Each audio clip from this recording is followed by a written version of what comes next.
উৎসব হবে আনন্দের, এই বিশ্বাসে বাংলাদেশ কোস্টগার্ড বিশ্বাসী। আমরা উপকূলীয় এলাকা থেকে শুরু করে আমাদের ভিন্ন ধর্মাবলম্বীর যে ভাইরা আছে তাদের নিরাপত্তা এবং বিভিন্ন ধর্মীয় উপাসনালয়ের আমরা নিরাপত্তা অদ্যাবধি দিয়ে এসেছি এবং ভবিষ্যতে দিয়ে যাব।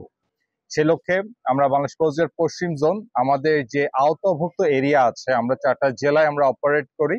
এর মধ্যে আমরা খুলনা, বাগেরহাট, সাতক্ষীরায় 44টার উপর পূজা মন্দিরে আমরা নিরাপত্তা প্রদান করছি।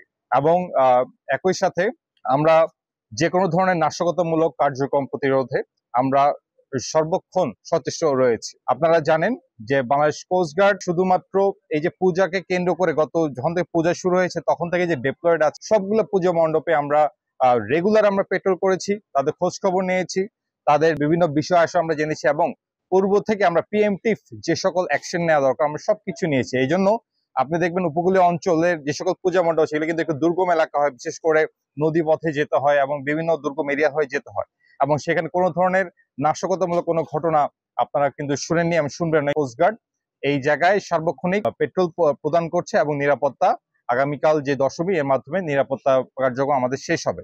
একই সাথে আমি আপনাদের প্রথমে অনুরোধ করব, আগামীকালকে হচ্ছে বিজয় দশমী।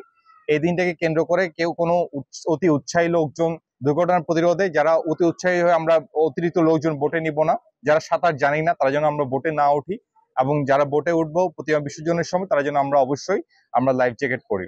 কোস্টগার্ড আমাদের ইমার্জেন্সি যে কন্ট্যাক্ট নাম্বার, আমাদের যে ওভারঅল যে আমাদের কন্ট্রোল সেল 16111, যে কোনো পরিস্থিতিতে যে কোনো ধরনের সমস্যায় আপনারা কোস্টগার্ডকে এই নাম্বারে ফোন করবেন। আমরা অতি অল্প সময়ের মধ্যে আমরা উক্ত স্থানে পৌঁছে যাবো। এবং সর্বশেষ আবার বলছি যে উৎসব সবসময় আনন্দের হবে, নির্ভয়ের হবে, এটাই আমরা বিশ্বাস করি। সেটা যে উৎসব হবে সবসময় নির্ভয়ের, সেটা নিশ্চিত করবে কোস্টগার্ড বদ্ধপরিকর।